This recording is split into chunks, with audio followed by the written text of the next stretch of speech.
Composition of functions.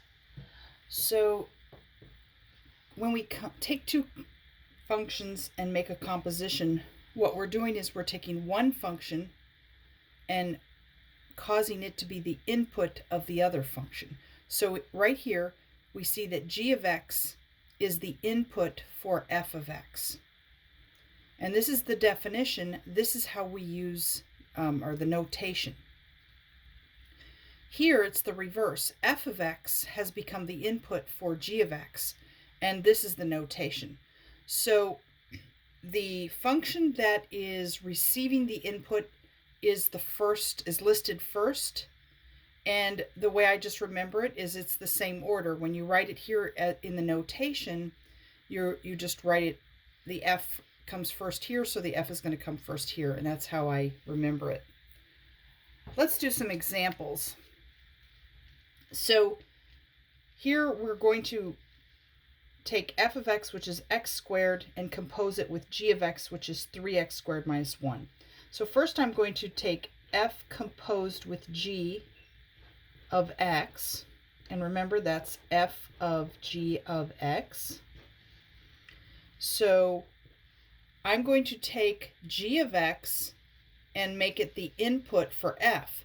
So I have my f, and now it's receiving the input, which g of x is 3x squared minus 1. And what does this mean? This means that wherever I see an x in the function f, I replace it with 3x squared minus 1. So here I have f of x is x squared. So I'm going to take a new input. Instead of x squared, I'm going to have 3x squared minus 1 squared. And this is a polynomial, and you can just FOIL it if you want to simplify it. So by FOILing it, the first term is going to be 9x to the 4th. Then the inside is going to be negative 3x squared times 2, so that's negative 6x squared. And last, negative 1 times negative 1 is positive 1. So this is how I would simplify it. Now, to take g composed with f, and that's what this little symbol, it's not an O. It looks like an O, but it's g composed with f of x. This time, I'm taking f of x and causing it to be the input for g. And so g is taking f of x. Well, f of x is just x squared. And what is g? G is 3 times my input squared minus 1. See, 3x is the input. So 3 times x squared minus 1, or 3 times x squared minus 1.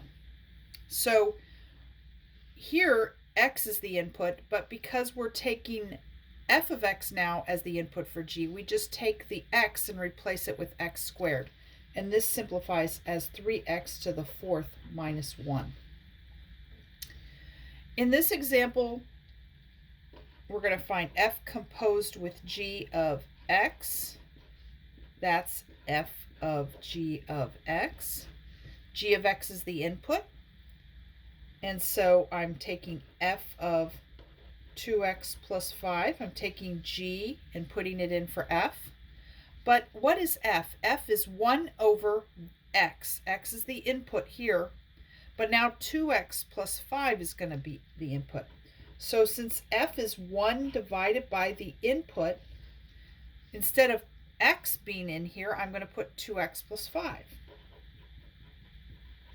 And that is f composed with g of x. Now the reverse, g composed with f of x, gives me g of f of x. And this time I'm taking f of x and putting it into g. Well, f of x is just 1 over x. And g is 2 times my input plus 5. So the input now is 1 over x. And we can simplify that as 2 over x plus 5, or we might like to write it as 5x plus 2 over x. I just replaced the 5, I wrote it as 5x over x to get a common denominator. Here's the 5x, I wrote it here, plus 2 over x.